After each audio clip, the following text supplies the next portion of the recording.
অল্প কিছু উপকরণ দিয়ে বাড়িতে পাপড়ি চাট তৈরি। এখানে আমি রুল ময়দা নিয়েছি 200 গ্রাম পরিমাণ, লবণ দিয়ে দিলাম স্বাদ অনুযায়ী, কালো জিরে দিলাম, খুব ভালোভাবে মাখিয়ে নিলাম। এবার কিছুটা তেল দিয়ে দিলাম, রেগুলার রান্নার তেল। খুব ভালোভাবে সব উপকরণ দিয়ে মাখিয়ে নেব। তারপর অল্প অল্প জল দিয়ে একটা শক্ত ডো তৈরি করে নেব। তারপরে এরকম লম্বা করব, একটু শেপ দিয়ে নিব। 3টে আমি লেচি কেটে নিচ্ছি।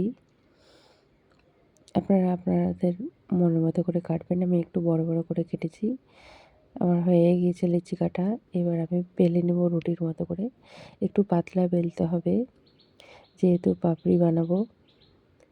তারপর এইরকম গ্লাস দিয়ে কেটে নেব। একটা একটা করে কেটে নিয়েছি আমি। এরকম কাঁটা চামচের সাহায্যে ভালোভাবে ছিদ্র করে দেব প্রত্যেকটা পাপড়িকে। আমি তুলে রেখে দিলাম। আমার হয়ে গিয়েছে পাপড়ি। এবার ভেজে নেওয়ার পালা। তেল গরম হয়ে গেছে, একটা একটা করে পাপড়ি দিয়ে দেব। লাল করে ভেজে নেব। গ্যাসের ফ্লেম আমি রেখেছি হাইয়ে। আমার পাপড়ি ভাজা হয়ে গেছে, তুলে নিব। খুব সুন্দর কালার এসেছে আর দারুণ হয়েছে। পাপড়িগুলো খুব মুচমুচেও হয়েছে,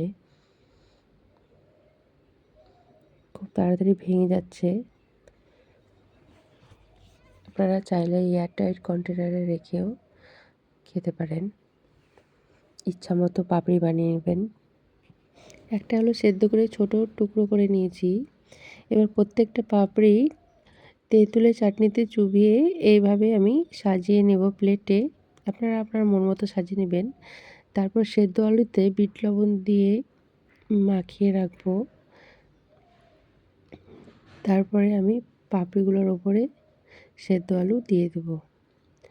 ভাজা মশলা দিয়ে দিচ্ছি, জিরে ভাজা আছে এটা।